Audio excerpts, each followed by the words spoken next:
Welcome to this special edition of the Future Worlds podcast from here, San Francisco, where we're out with the Future Worlds Cohort 24 on the annual trip to the San Francisco Bay Area, where it's a chance for the founders on the cohort to meet with incredible investors, advisors, mentors, the ecosystem here in San Francisco.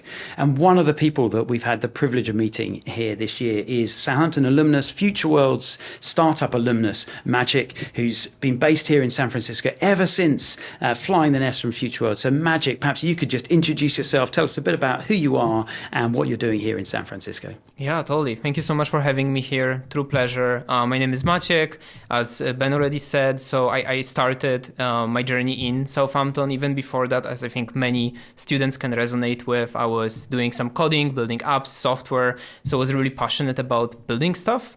But I never had quite a mechanism that allowed me to, push that forward and expose it to more users and customers. So Future Worlds in Southampton was amazing. They exposed me to some mentors, advisors, first investors as well. And then from there on, got shipped to Berkeley, where we my company participated in the Skydeck accelerator.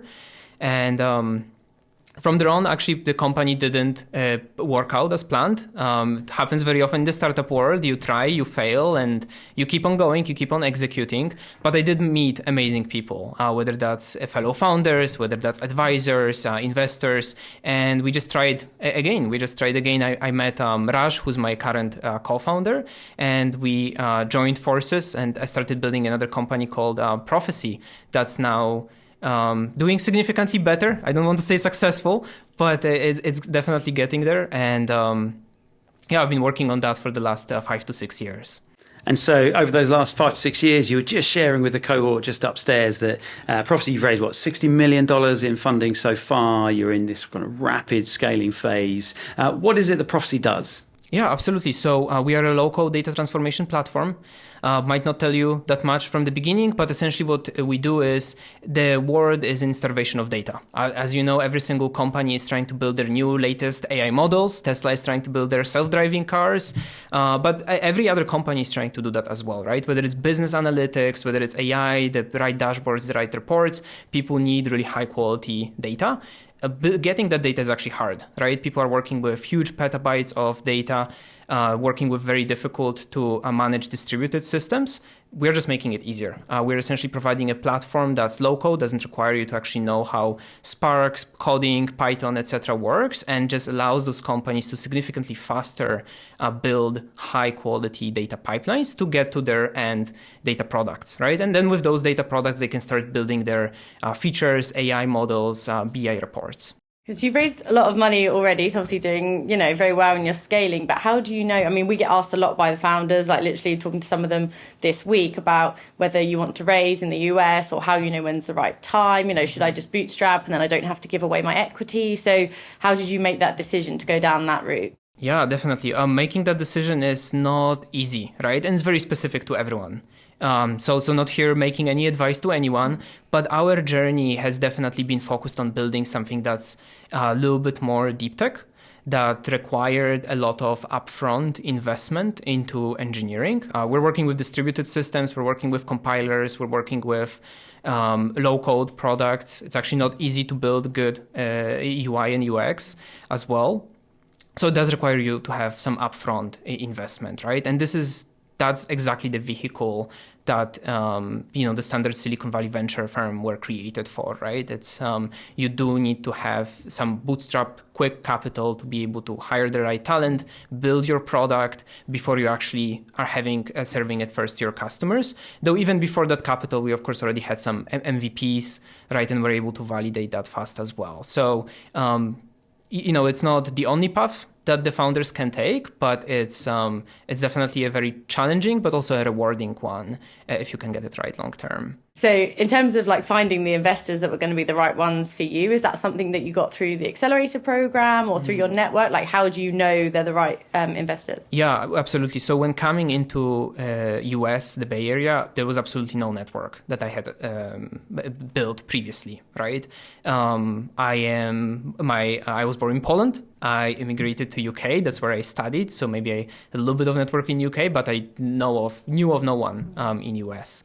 So it's actually the accelerators that have significantly helped, whether from first Future Worlds that introduced us to our first investors, or later Berkeley Skydeck that introduced us to later investors, that created and built the ecosystem and the network for us.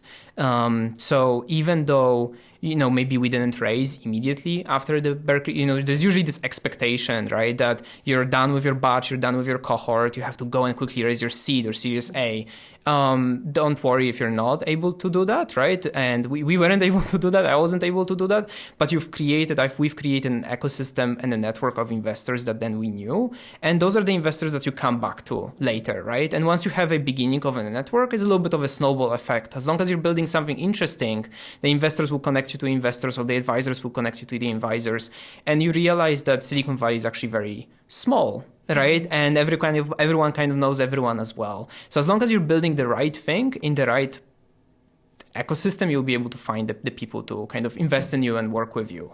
And it's still challenging, right? You still have to get the right stuff, the basic stuff of the startup. You still need to have users and customers and revenue and all that, build an actual product, right? But if you have those things, the raising will be significantly easier. And what kind of difference has it made to you personally, maybe to the journey of prophecy, that you are here in San Francisco?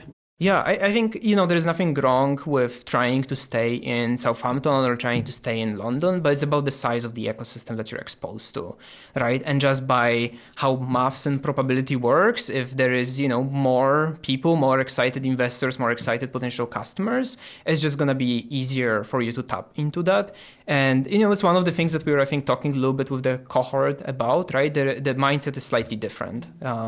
Right. And I think people notice that the mindset of Silicon Valley is very much, it's okay to fail. And, it doesn't feel great at the time, of course, when you're failing. But at hindsight, no one will hold you responsible for your failure, right? There is an opportunity to learn. There is an opportunity to bring yourself back up. And people will celebrate failure and, they'll help you out moving forward. So I think in UK, London, etc., there is definitely a lot of people that are like that as well. But the sample size is just so much different, right? And that's why I think even if coming for a short period of time of here to like, hey, stay for the accelerator and then come back. I know many people that's done that, right? It's it gives you a different perspective. It builds your network, and then you can tap into that network whenever you need it. This is kind of going to sound like a weird question, but what was the best part about failing? The best part about failing? Okay, no, I don't think there's any good parts about failing. Because there must have been some takeaways. What did you learn from that meant next time, what did you do differently? Right. I think, failures are definitely a way for you to learn. There's always some lessons. I think the big lesson for me was, there's just some things that you're excited about, right? And for us, it's not like really we there are many different ways for startups to fail, right? Like you can run out of capital. No one wants to buy your software, right? Like I wasn't really in that bucket. The bucket that we were in with Researchably right after Skydeck was much more around, hey, we're just not drawn into the field that we ended up in. Very often you pivot your startup, right? That's what accelerators, investors, and Silicon Valley is also good at, right? It's like pivot fast to find your product market fit, to find your customers. And I think we really found that with the previous company. It's just that we ended up in a space that was not as exciting for us as it potentially could have been, as it is to me right now with Prophecy. And I wasn't expert in it, right? That's the thing that you need to be really good at very often when you go like deep tech, for instance, right? Like you need to be an expert in the deep technology to be able to really bring something out to the market. Not always, often. We weren't, right? So that's a big personal lesson, right? It's just like, Maciej, there's some stuff that you're good at. Stick to that. Don't try to do the other stuff. And I think founders actually very often do end up in a similar problem, right? We're just trying to do something that just doesn't make any sense that they should be doing, right? And sometimes it takes a lot of work for them to even realize it in the first place. And yeah, I think, eventually we realized that and Prophecy came out of it with my co-founders. I think that was a very, very good outcome overall. And that's the thing, isn't it? Lots of people, when they think about startups, think it's really high risk.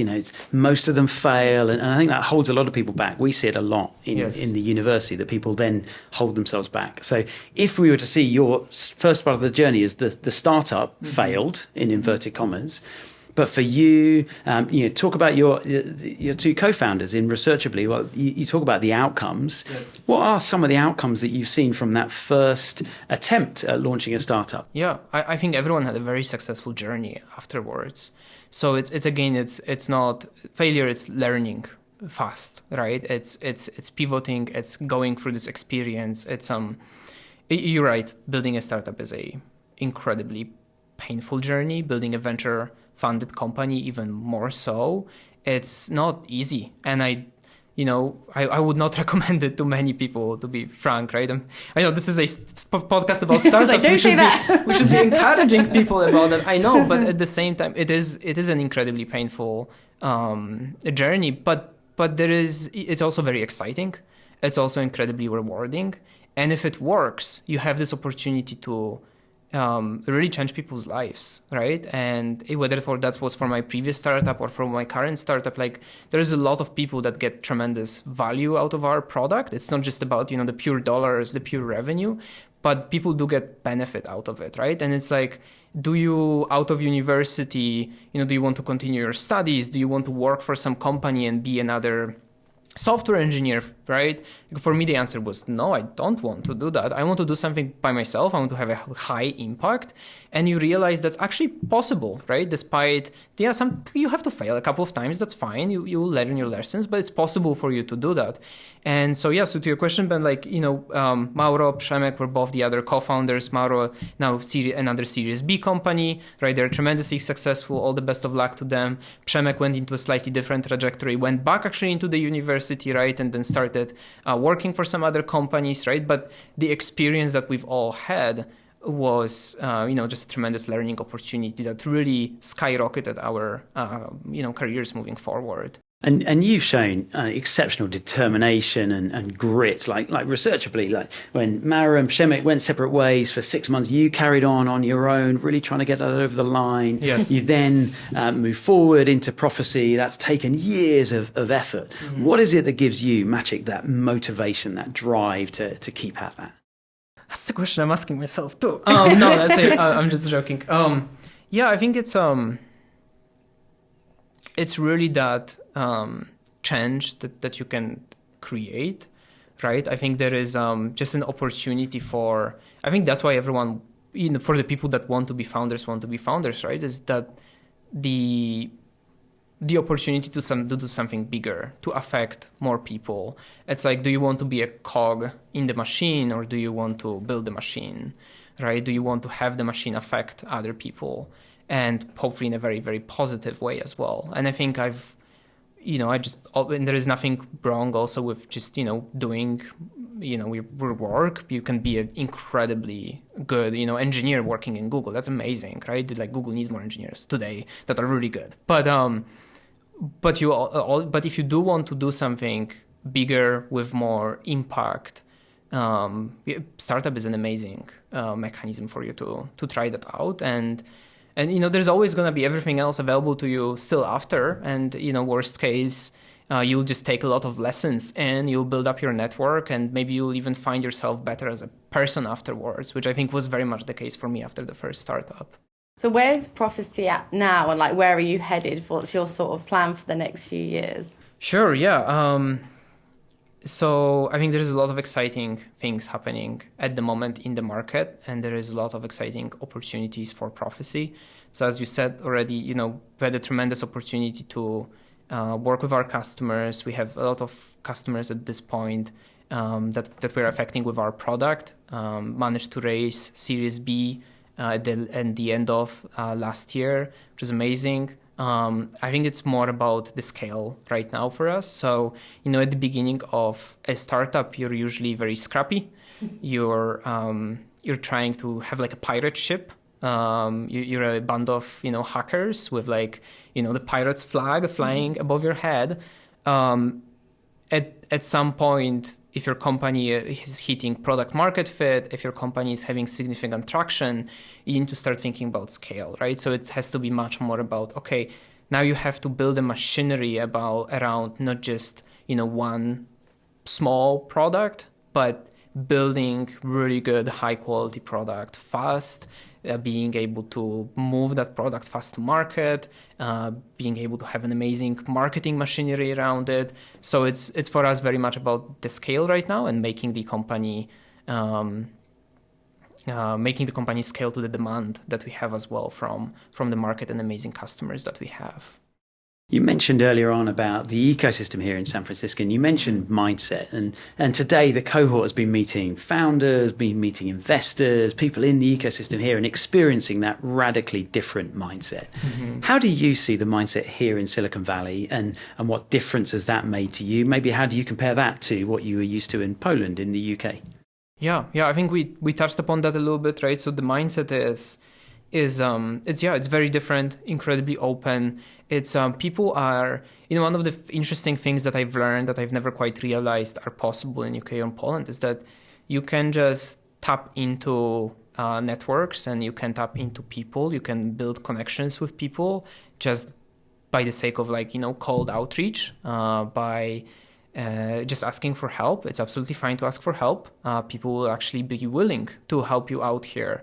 And again, I'm not saying that's the case somewhere else, but if through being here, you realize that people are just in general very happy to help each other out, right? Like you know that you see amazing companies being built, billion-dollar companies by very, very what you would initially think untraditional founders, right? Like founders with maybe not the most amazing background, maybe not from the most amazing schools, maybe from geographies that are very surprising that you have never ever heard of, right? And so you realize that people came to accept that here, and they're going to be much more open-minded when talking to you. So just I think the general advice always is and I still do that actually every single time, it's part of the startup journey, right? You're building your whatever sales, marketing, engineering, product, technical writing, design team, right? It's you can just reach out to people, ask for help, and they're gonna be there for you to help you out, and that's really amazing, right? Because you, as a founder, there is so much that you need to get right. You can't do that by yourself. I'm amazingly blessed to have the co-founders that I have, but at the same time, very blessed to have everyone else around me to be able to help me out with that. Yeah, and it's been great to have you engaging with the founders on the cohort this year. And I know we had a great session upstairs. We had to stop it and drag you down into this podcast. What was some of the advice that you were giving some of the founders just today? Yeah, well, okay, there was so much stuff that got discussed. Now I don't remember. Yeah, so I think some of those questions were definitely covered already, right? So it's around I think the similar questions actually to what I, had when I was in Southampton, right? It's yes, we can go to Bay Area and it's exciting because it's Silicon Valley and you've seen movies about it and you've read books about it, but what is it like actually, right? What's actually the difference? Does it make sense to come from UK to Bay Area even for a bit? Should I try? How should I try, right? Who should I talk to? What should I, which startup accelerator should I consider?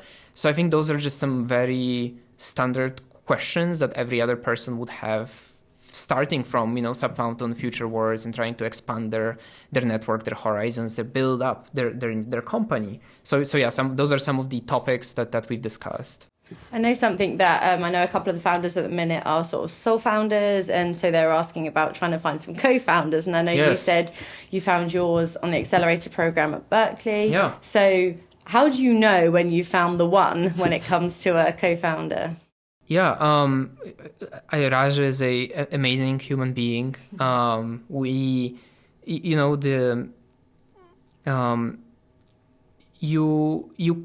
I said it there as well 2 hours ago, right? It's not you can't find co-founder overnight. It's not, there is of course like, fast dating events for founders and stuff like that.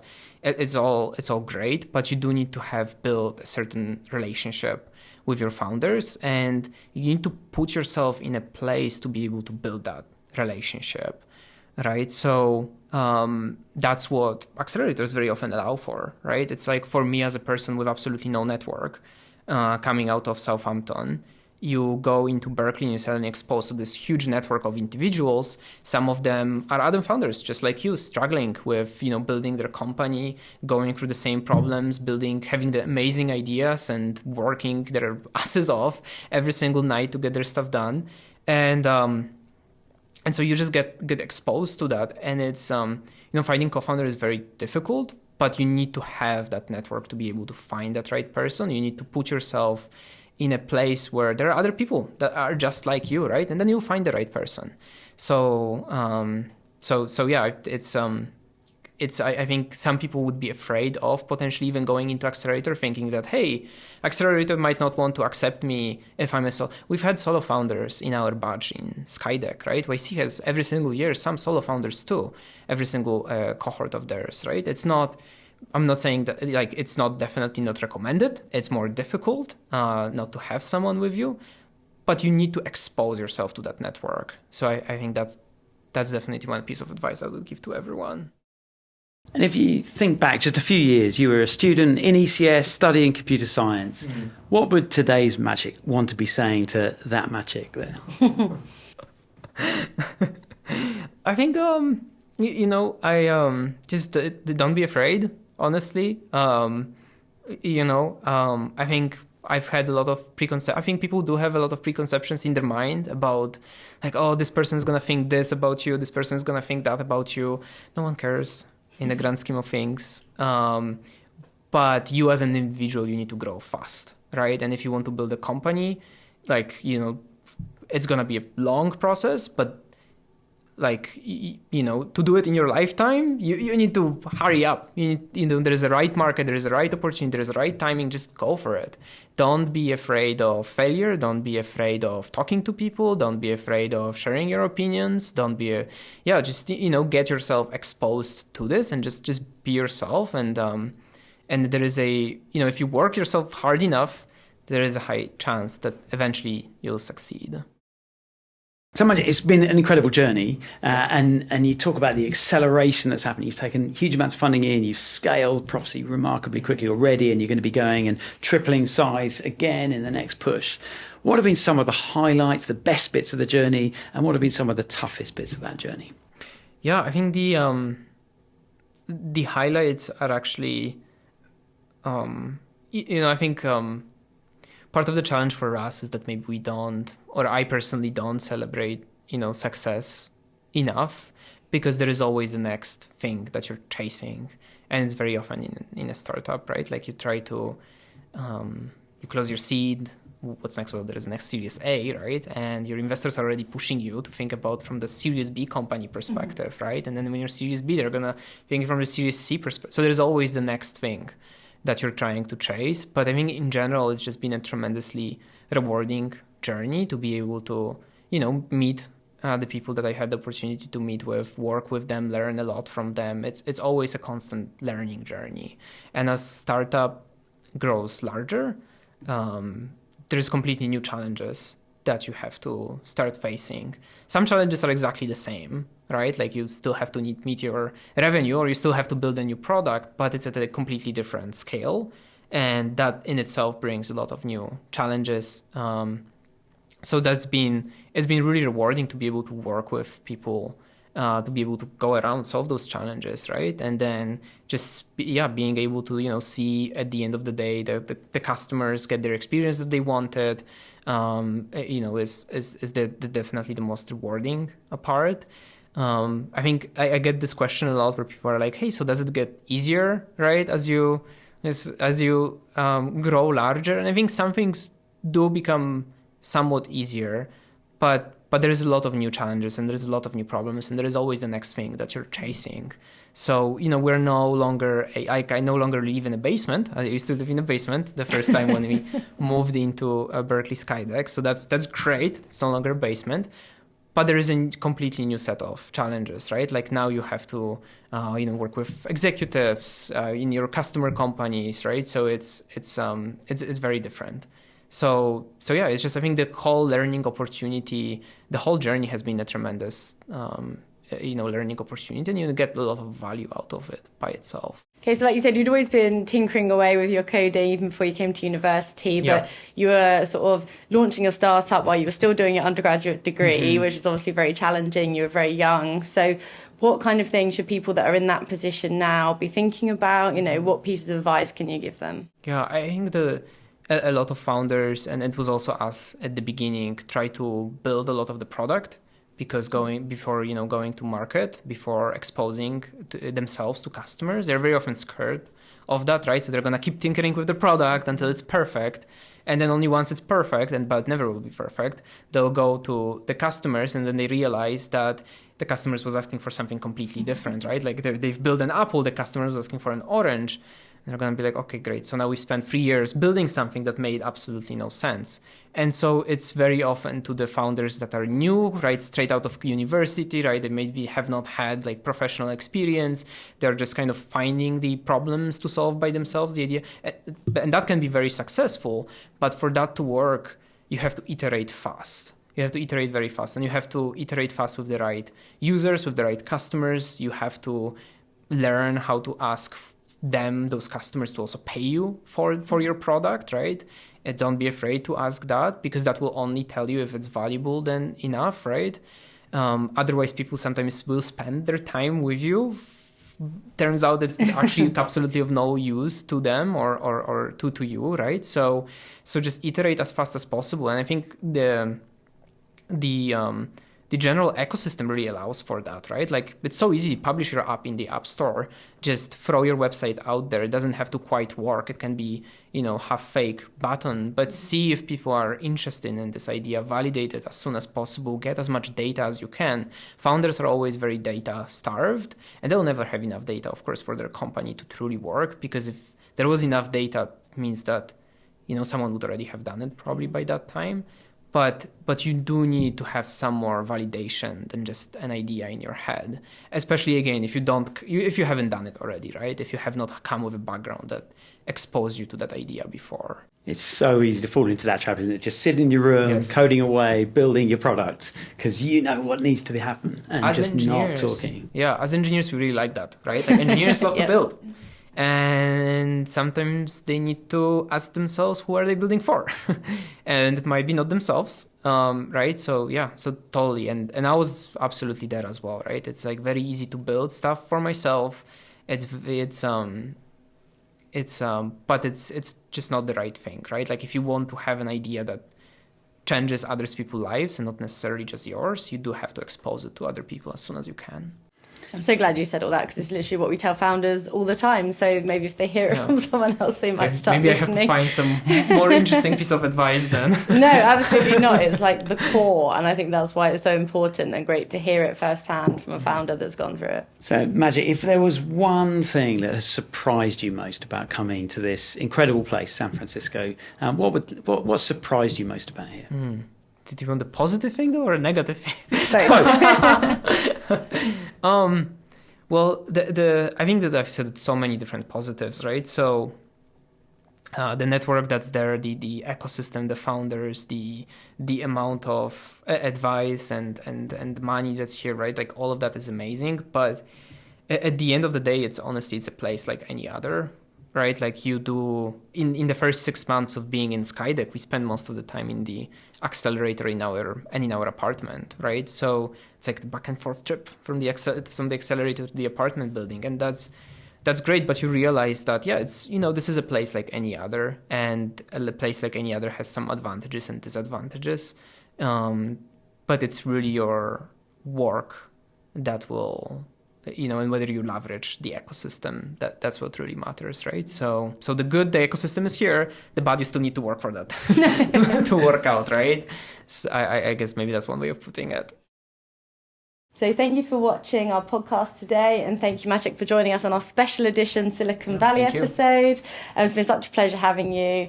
You can follow all the cohort stories on the Future Worlds website. Get in touch by dropping us an email.